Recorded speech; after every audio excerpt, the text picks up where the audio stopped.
Hataylardan Tuna'ya Kızıl Çin'le arası var. Düştük kara sevdaya, loy loy gönül güzel yarası var. Düştük kara sevdaya, loy loy gönül güzel yarası var. Al bizi de sürürsen, bayrak olan bürürsen, hele durma yürürsen, loy loy daha yolun yarısı var.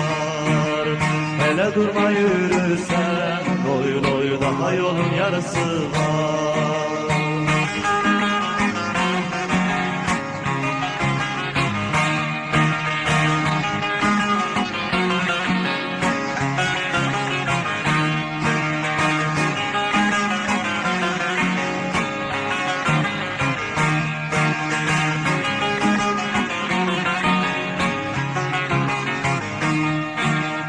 Ölüm bize ağır gelmez, kara topraklar gelmez, zindanları zor gelmez, loy loy gözlerinin karası var. Zindanları zor gelmez, loy loy gözlerinin karası var.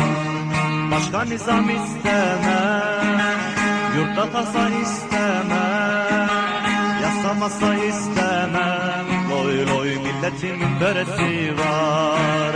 Yasamasa istemem, loy loy ulu Türk'ün böresi var.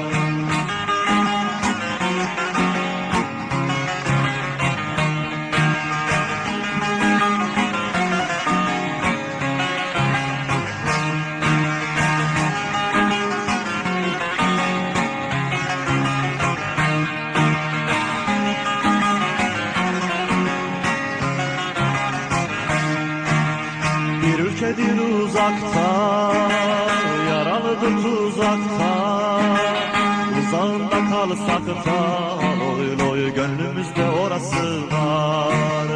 Uzağında kalsak da, loy loy gönüllerde orası var. Ele surata asacak, zalime kan kusacak, sanma böyle susacak, loy loy fırtınası borası var. Sanma böyle susacak, loy loy fırtınası borası var. Sanma böyle susacak, loy loy fırtınası borası var. Sanma böyle susacak, loy loy her şeyin bir sırası var.